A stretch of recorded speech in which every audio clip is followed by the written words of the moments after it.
PR পদ্ধতিতে নির্বাচন হলে রাস্তায় সংঘাত কমবে, জোর করে ভোট নেওয়া কমবে, কালো টাকার দৌরাত্ম্য কমবে।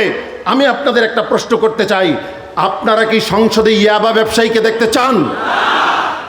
আপনারা কি ওই সংসদে কালো টাকার মালিককে দেখতে চান? আপনারা কি ওই সংসদে অস্ত্রবাজি যে করে তাকে দেখতে চান? তাহলে আগের নির্বাচন পদ্ধতিতে আর নির্বাচন চলবে না, পিআর বাস্তবায়ন করতে হবে ইনশাআল্লাহ। 20% ভোট পেয়ে 100%-এর মাতব্বরি করবেন, সেটা আর হতে দেওয়া হবে না ইনশাআল্লাহ। মায়ানমারের সমস্যা আমাদের ঘাড়ের উপরে নিঃশ্বাস ফেলছে, অপরদিকে আগ্রাসী ভারত বাংলাদেশের স্বাধীনতার সার্বভৌমত্বকে কেড়ে নেবার চক্রান্ত করছে।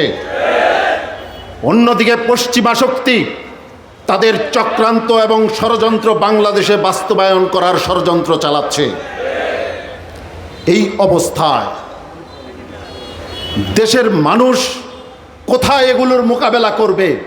কিন্তু না, দেশের মানুষকে মোকাবেলা করতে হচ্ছে চাঁদাবাজির, দেশের মানুষকে মোকাবেলা করতে হচ্ছে দখলবাজির, দেশের মানুষকে মোকাবেলা করতে হচ্ছে সন্ত্রাসীর, দেশের মানুষকে মোকাবেলা করতে হচ্ছে নানা রকম শয়তানির। এই অবস্থায় আর কতদিন আমরা চলব? বিগত 54 বছর এদেশের মানুষ একটু মুক্তির আশায় বারবার সরকারের পরিবর্তন ঘটিয়েছে, কিন্তু মুক্তি আসে নাই। বিগত 54 বছরে আমাদের মতো যে দেশ ছিল আমাদের স্বাধীনতার সময়ে, আজকে তারা উন্নত রাষ্ট্র। সিঙ্গাপুরের কথা বলেন, মালয়েশিয়ার কথা বলেন, ভিয়েতনামের কথা বলেন, কম্বোডিয়ার কথা বলেন, তারা সবাই উন্নত হয়েছে। আর আমাদের দেশের মানুষ, সংখ্যাগরিষ্ঠ মানুষ, এখনো দুমুঠো ভাতের জন্য সারাদিন পরিশ্রম করে, সংগ্রাম করে। এর জন্য দায়ী যারা 54 বছরে আমাদের দেশকে শাসন করেছে। তারা এই দেশকে দিয়েছে শুধু লুটপাট আর সন্ত্রাস। তারা আমাদের দেশের টাকা লুট করে ওই কানাডায় বাড়ি বানিয়েছে, মার্কিন যুক্তরাষ্ট্রে বাড়ি বানিয়েছে, লন্ডনে বাড়ি বানিয়েছে, মালয়েশিয়ায় বাড়ি বানিয়েছে। ওরা কি আমাদের বন্ধু না দুশ্মন?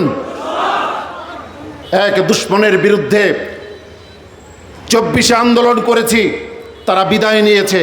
রাস্তা কি পরিষ্কার হয়ে গেছে? 54 বছরে তারা দেশ শাসন করেছে। তারা আবার ক্ষমতায় আসলে আগের মতোই করবে, নতুন কিছু তাদের ভান্ডে নাই। এখন দরকার ইসলামের সরকার, ইসলামী হুকুমত যদি আমরা প্রতিষ্ঠা করতে পারি, এদেশের শ্রমিক মুক্তি পাবে, এদেশের ব্যবসায়ী মুক্তি পাবে, এদেশের সাধারণ মানুষ মুক্তি পাবে, জেনজির স্বপ্ন পূরণ হবে ইনশাআল্লাহ। আর সেই জন্যই ইসলামী আন্দোলনের মোহতারাম আমির ঘোষণা করেছেন, আগের মতো নির্বাচন নয়, পিআর পদ্ধতির নির্বাচন চাই। 20% ভোট পেয়ে 100%-এর মাতব্বরি করবেন, সেটা আর হতে দেওয়া হবে না ইনশাআল্লাহ।